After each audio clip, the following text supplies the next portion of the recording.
आपकी अदालते बीना रामानीर ওপর অভিযোগ হলো যে ইনি জেসিকা লাল মার্ডার কেসে যাবতীয় তথ্য প্রমাণ মিটিয়ে দেওয়ার চেষ্টা করেছেন।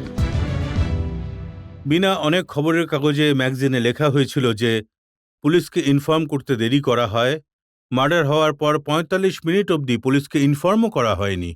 এটা একেবারেই ভুল কথা। দ্য ফার্স্ট মিনিট যখন শায়ান মুন্সি দৌড়ে এসেছিল, আমি ওকে চেঁচিয়ে বলেছিলাম please call the police. In fact in the first statement, ও যখন প্রথম স্টেটমেন্ট দিয়েছিল পুলিশকে হসপিটালে, এটাই ও বলেছিল। আমি ওখানে যখন বলেছিলাম যে এই ছেলেটা, সেই সময় আমাকে বিনা রামানি বলেছিল পুলিশকে ডাকো, অ্যান্ড দৌড়ে গিয়ে ও অফিসে বাইরে গেছিল। আর এছাড়াও প্রচুর ছেলে এবং মেয়েরা যাদের নিজেদের সেলফোন ছিল, চেষ্টা করেছিল পুলিশকে খবর দেওয়ার, যে কোনো ড্যামেজ কন্ট্রোলের চেষ্টা চালিয়ে যাচ্ছিল। ওরা চেষ্টা করছিল কিভাবে সাহায্য করা যায়। এটা সত্যি নয় যে পুলিশকে ডাকা হয়েছিল অনেক পরে। মোটামুটি আমরা ১০০তে ফোন করলেই তো সেটা হয়ে যায়। সবাই তো রেসপন্সিবল পিপল। কিন্তু অভিযোগ তো এটাই যে পুলিশকে এই কারণে দেরি করে ডাকা হয়েছিল কারণ ওখানে যে রক্ত পড়েছিল, যে চিহ্ন ছিল রক্তের জেসিকা লালের মার্ডারের পরে, সেই রক্ত ধুয়ে ফেলার চেষ্টা করা হয়েছিল, এভিডেন্স টেম্পার করার চেষ্টা করা হয়েছিল। আচ্ছা, এখন আপনি বলুন যে লজিকটা কি, এবং কেউ এক্সপ্লেন করতে পারলে বলুন। যখন একজন মানুষ, আমি চেষ্টা করে যাচ্ছি ওর জীবন বাঁচাতে, আমি চেঁচাচ্ছি আর বলে যাচ্ছি please call the police, call the ambulance, call the hospital, তখন কোনো ইন্টারেস্ট থাকে রক্তের দাগ মুছে ফেলার? একই লোকের যে ওকে হসপিটালে নিয়ে যাওয়ার চেষ্টা করছে এবং সবার কাছে সাহায্য চাইছে। সেকেন্ডলি, আপনি একবার ভেবে দেখুন, যদি একটা টেবিল ক্লথে জড়িয়ে ওকে নিয়ে যাওয়া হয়, যা কিছু ছিল ওই টেবিল ক্লথের সঙ্গেই ছিল। আর thirdly, at the hospital when we arrived there, যে ছেলেটি তাকে নিয়ে যায় সে একটু কেশেছিল, তার ফলে যে রক্ত ওর মুখে ছিল সেটা তার জামায় লেগে যায়। আমরা সেই জামাটাও পুলিশকে দিয়েছিলাম।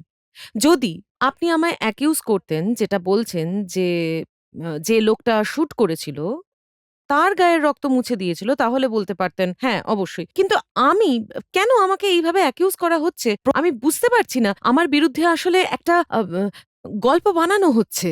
এটা কি তাদের স্যুট করে? ইট ওয়াজ আ ম্যাটার অফ সাবজুডিস। আমাদের কথা বলা বারণ। আমরা এখন এটা শুনে শকড হয়ে গিয়েছিলাম। আমি প্রাণ দিয়ে চেষ্টা চালিয়ে যাচ্ছিলাম মেয়েটাকে বাঁচানো, to to to stop this boy. আর এটা ভাবা যে আমি রক্ত মুছে ফেলবো, এখানে লজিকটা কি আমি তো কিছুতেই বুঝতে পারছি না। যতক্ষণে আমি ফিরে আসি, ছেলেগুলো ওকে র‍্যাপ করে ফেলেছিল। তারপর ওকে বাইরে বের করে নিয়ে আসা হয়। তারপর ফার্স্ট কাজ ওকে বাইরে বের করে এনে আমার হসপিটালে কাছে নিয়ে একটা যাওয়া। স্টেটমেন্ট আছে, স্বীকারোক্তিমূলক জবানবন্দি সুরেশ চন্দ্রের। এটা ৩০ এপ্রিল ৯৯ এর মাহারৌলি পুলিশ স্টেশনে উনি বয়ান দাখিল করেন। উনি বলছেন যে আমি কিচেনে বাসন পরিষ্কার করছিলাম, হঠাৎই আমি গুলির আওয়াজ শুনতে পাই। আমি উঠে ভেতরে কাউন্টারে পৌঁছে দেখি ম্যাডাম জেসিকা লাল কার্পেটের ওপর পড়ে আছেন। ওখানে একজন গেস্ট কাপড় আর জল চায়। আমি দৌড়ে কাপড় আর জল এনে দিই। তখন উনি জেসিকা লালের মুখ পরিষ্কার করতে থাকেন। কার্পেটেও রক্ত পড়েছিল। তখন একজন গেস্ট বলে এখানটা পরিষ্কার করে দাও। আমি কার্পেটে লেগে থাকা রক্ত কাপড় দিয়ে মুছে দিই। এটা হতে পারে, কারণ ইট কুড হ্যাভ বিন হয়ে থাকবে যখন আমি মনুর পিছনে ধাওয়া করেছিলাম, মনু শর্মা ওই গেট পর্যন্ত। কেউ হয়তো এটা বলেছিলেন, মানে বলছে গেস্টের পক্ষে এটা স্বাভাবিক যদি বলে থাকেন এসে এই জায়গাটা মুছে দাও। নর্মালি সেটাই তো সাধারণ মানুষ করতে চাইবে। ঠান্ডা জল দাও, বরফ আনো। এটা হতেও পারে, হয়েছে হয়তো। কিন্তু আপনি এটা বলছেন কার্পেটে যে রক্ত লেগেছিল সেটা এভিডেন্স হতে পারতো, সেটা মোছার কেন চেষ্টা করা প্রথমে হয়েছিল? যদি এভিডেন্স হয়েও থাকতো, যখন পুলিশ আসে তো তাদের তো ভালো করে দেখা উচিত ছিল, ওদের নোটিস করা উচিত ছিল। এখন আজ ৭ বছর পরে আমি ইনভাইট করেছি ওদের, please come and do. All over the world, even 20 years later ওরা অ্যাপ্লাই করে chemicals like liminex and many other names, এবং এক্স্যাক্টলি যা জানতে চাও জানতে পারো রক্ত সম্বন্ধে। সেই রক্ত এখন রয়েছে জেসিকার বডিতে। ও তখন হসপিটালে। She belongs to investigator, to the police, hospital, what ever. রক্ত নিয়ে কি ইস্যু হচ্ছে? প্লিজ, এটা মোটেই অতটা গুরুত্বপূর্ণ নয়। ইস্যু দুটো আছে। হ্যাঁ, এক, রক্তের দাগ মোছা হয়। হ্যাঁ। কিছু মানুষের কাছে এটা এভিডেন্স ট্যাম্পার করার চেষ্টা ছিল। আর দ্বিতীয়ত, জেসিকা যে পোশাক পরেছিল হুম। সেটা উধাও হয়ে গেছিল। ওটা একদমই উধাও হয়নি। আমরা টেবিল ক্লথে মুড়ে হসপিটালেই দিয়ে আমি এসেছিলাম। ডক্টর আলোক চোপড়া, যিনি ইয়শলোক হসপিটালের ডক্টর, আচ্ছা। ওনাকে ইনভাইট করেছি এখানে। ওনার একটা অ্যাক্সিডেন্টে দুটো শোল্ডারে খুবই চোট লেগেছে। উনি এখানে আসতে পারবেন না, তাই আমরা ওনার রেসিডেন্ট থেকে ওনাকে লাইভ শুনবো, ওনাকে আচ্ছা। জিজ্ঞেস করব। ডক্টর আলোক চোপড়া, ডক্টর, যে কাপড় জামা জেসিকা পরেছিল যাতে রক্তের দাগ ছিল, সেই জামাকাপড় কি পাওয়া যায়নি? না, জেসিকা লালকে যখন নিয়ে আসা হয়েছিল, ওকে একটা শিট বা টেবিল ক্লথে মুড়ে আনা হয়েছিল। Because that was the easiest way of picking up someone who was like a dead body. উনার পোশাক তখন গায়ে পরাই ছিল। আর পোশাকে অল্প, অল্প আ মানে রক্তের দাগও কিন্তু ছিল, পাওয়া গেছে।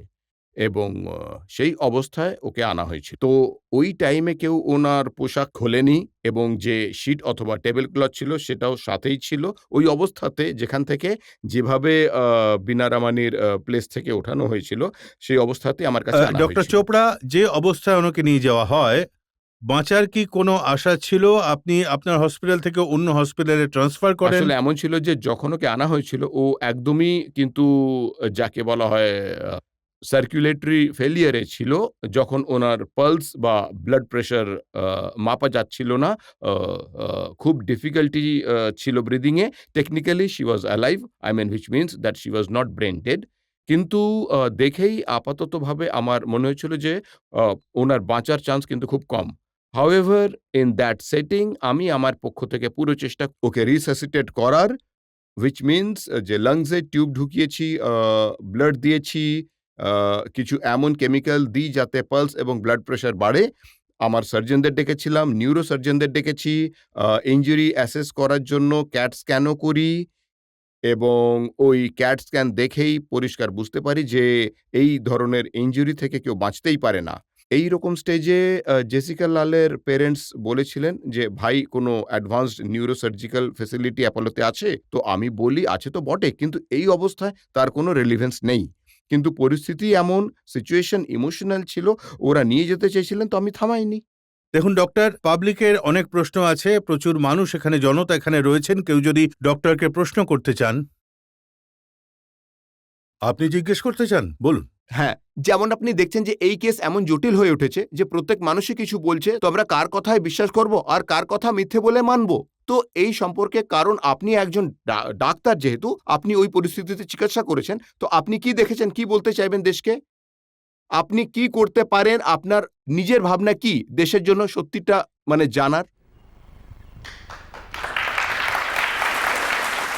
প্রথম কথা তো আমি কিছু ফ্যাক্টস ক্লিয়ার করতে চাইবো। সেকেন্ড হলো যে প্রতিটি ফ্যাক্টস এর রেলেভেন্সও থাকা উচিত। যেমন আমাকে প্রশ্ন করা হয়েছিল, ওই ডিফেন্স লয়ার প্রশ্ন করে যে কতটা রক্ত মানে ব্লাড পোশাকে লেগেছিল। উনার পরনে সাদা কামিজ ছিল নাকি হোয়াইট শর্টস পরেছিলেন। শর্টস ছিল তো সেটা ডেনিমের ছিল নাকি কাপড়ের ছিল। কটা আর্টারিজ, কটা ভেইনস, কটা ক্যাপিলারিজ ছিঁড়েছিল। তো এতে তো এমন মনে হচ্ছিল যে ভাই মেসেজ এটাই ছিল যে ভাই ডিফেন্সের রিলেভেন্ট কোয়েশ্চেনস করা উচিত আর কেস ডাইভার্ট করা উচিত নয়। সো দ্যাট মানে যে যেটা আসল বিষয় তাতে কনসেনট্রেট করা যায়, যাতে অন্য লোক যারা ইনভলভড ছিল, অন্য লোক যারা নিজেদের পক্ষ থেকে বীণা রামানির মতো খুব পরিশ্রম করে চেষ্টা চালিয়েছিল যাতে যত দ্রুত সম্ভব ওকে কিছু সাহায্য করা যায় জেসিকাকে, তাই ওনার যে বোনাফাইড মানে আ যে বোনাফিডে ছিল তা যেন ডাউট না করা হয়। ডক্টর চোপড়া, অনেক ধন্যবাদ আপনাকে। Thank you for being with us. Bina doctor Chopra তো একদম পরিষ্কার বলে দিলেন আপনি কোনো ভুল করেননি, আপনার সাপোর্টে উনি দাঁড়িয়েছেন। কিন্তু আপনি এটা জানেন যে আপনাকে এখনো সন্দেহের চোখে দেখা হচ্ছে। কারণ এই যে ডিফেন্স যে নিজেই নিজেকে বাঁচাতে চায়, ১ম বার যে উইটনেস সামনে দাঁড়িয়েছে, না হলে উইটনেস ভয়ের চোটে কোনো না কোনো কারণে পিছিয়ে যায় আর ওরা ছাড়া পেয়ে যায়। এবার ওদের কিছু না কিছু করতেই হবে উইটনেসকে মারার জন্য, শেষ করার মানে চাপ দেওয়ার জন্য, এবং ও যা কিছু সব রকম চেষ্টা করবে। আমরা অনেক ছোট মানুষ, ওরা তো খুব বড় মাপের মানুষ, ওদের চেনাশোনা অনেক, হাত লম্বা। ভগবানের দয়ায় যে বেঁচে আছি, আমরা তো ওদের সাথে লড়তে পারব না। আমরা খুব, খুব সত্যিকারের কঠিন সময়ের মধ্যে দিয়ে যাচ্ছি। বিনা আপনাকে